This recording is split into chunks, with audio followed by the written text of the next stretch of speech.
देखो, कल की क्लास में हमने पढ़ा था मानव में होने वाले रोग। रोग दो प्रकार के थे, संक्रामक और असंक्रामक। तो जितने भी मैंने आपको पढ़ाए थे ना, जैसे कृमि जनित रोग, ये भी संक्रामक रोग है। दूसरा कवक, तीसरा प्रोटोजोआ, चौथा विषाणु, पांचवा जीवाणु और छठा आनुवांशिक रोग। जितने भी रोग हैं क्या हैं? संक्रामक रोग हैं। ठीक है, इन्हें आप याद रख सकते हैं तो आप मेरी बात को समझ सकते हैं। आज जो मैं आपको पढ़ाऊंगा वो आपको पढ़ाऊंगा कृमि जनित रोग। ध्यान से देखना, कृमि जनित रोग कितने रोग हैं? 4 प्रकार के रोग आते हैं कृमि जनित रोग में। ठीक है, आज की जो क्लास है वो क्या है? कृमि जनित रोग से रिलेटेड है। तो सबसे पहले देखो कितने रोग हैं इसके अंदर। सबसे पहला आपको दे रखा है फाइलेरियसिस, जिसको हम क्या कहते हैं? फील पांव और हाथी पांव रोग भी कहते हैं। तो एक कृमि जनित रोग है। ठीक है, पहले वाला। दूसरा क्या है? टीनिएसिस। दूसरा क्या है? टीनिएसिस। तीसरा क्या है? एस्कोरियसिस। ठीक है, और चौथा क्या है? नारू रोग। सबसे पहला क्वेश्चन तो यही आता है कि निम्न में से कृमि जनित रोग कौन सा है? तो आपको याद रखना है कृमि जनित रोग। ठीक है, फाइलेरियसिस, फील पांव, हाथी पांव। ठीक है, दूसरा टीनियसिस, एस्कोरियसिस और नारू रोग। याद रखें, इसमें परजीवी जो है कौन से परजीवी के कारण होता है ध्यान रखना है। फिलेरिडिया परिवार, फिलेरिडिया परिवार आपको याद रखना है। इसमें पहला आता है कुचेरिया। ठीक है, कुचेरिया ब्रैंकोफ्टी, कुचेरिया ब्रैनक्रॉफ्टी। ठीक है, दूसरा क्या आता है? बुगिया तिमोरी। ठीक है, याद रखना है आपको। उसके बाद लक्षण क्या है? पैरों की त्वचा क्या हो जाती है? मोटी। ठीक है, इससे वृषणकोश, ये नर जनन अंग है, और योनि क्षेत्र ये मादा जनन अंग है। इसमें इसके लक्षण है। ठीक है, इन पर प्रॉब्लम आती है। तो पैरों की त्वचा मोटी, दूसरा योनि क्षेत्र, ठीक है, वृषणकोश, 3 चीज हो गई इसमें। इसके उपचार के लिए कौन सी टैबलेट आती है? एल्बेंडाजोल, ये उपचार के लिए है। आइवरमेक्टिन, ये भी किसके लिए है? उपचार के लिए है। मेजाइन, ये भी किसके लिए? उपचार के लिए है। और नेक्स्ट आते हैं डाईएथिल कार्बा।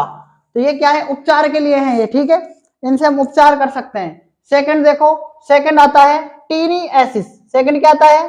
टीनिएसिस। ठीक है, इसके लिए क्या है? देखो, परजीवी टीनिया सोलियम। क्या है? Taenia solium. और क्या है? Pork tapeworm. ध्यान से सुनना, इसके लक्षण क्या है? पेट दर्द, ठीक है, चक्कर और डायरिया और कब्ज।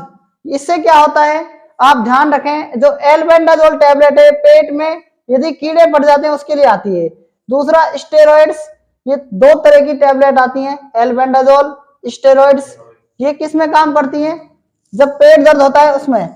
तो कहने का मतलब जो टीनिएसिस रोग है ये कृमि जनित रोग है। और ये परजीवी क्या है? कौन से परजीवी से होता है?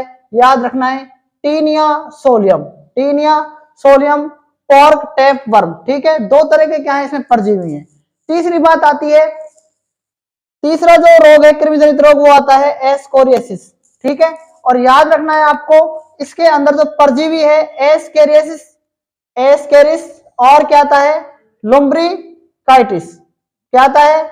लुम्ब्रिकाइटिस, काइटिस या काइटिस, एस्केरिस और लुम्ब्रिकाइटिस एक ही नाम है। ठीक है, इसको भी आपको याद रखना है। उसके बाद क्वेश्चन नंबर इसके अंदर 4 दे रखा है एक तरीके से। चौथा जो रोग है कृमि जनित रोग वो है नारू रोग। और आपको इसका परजीवी कमेंट बॉक्स में बताना है कि इसका परजीवी कौन सा होगा। ठीक है, उसके बाद आपको कृमि जनित रोग की ट्रिक्स बता रहा हूं मैं आपको। सबसे पहले लिखना आपको फंटा। क्या लिखना है? फंटा। लिख लिया आपने फंटा? ठीक है, कृमि जनित रोग की ट्रिक्स क्या है? फंटा, FANT, ठीक है, ए। तो याद रखना है एफ से क्या बनेगा? फाइलियरेसिस। क्या बनेगा? फाइलेरिएसिस। क्या बनेगा? फाइलेरिएसिस। और ए से क्या बनेगा? एस्केरेसिस। क्या बनेगा? एस्केरिएसिस। क्या बनेगा? एस्केरिएसिस। और एन से क्या बनेगा? नारू। क्या बनेगा? नारू। और ए से क्या बनेगा? ऐसे क्या बनेगा? देखो, एक मिनट, टी से क्या बनेगा?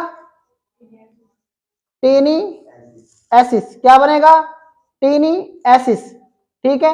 कितने हो गए?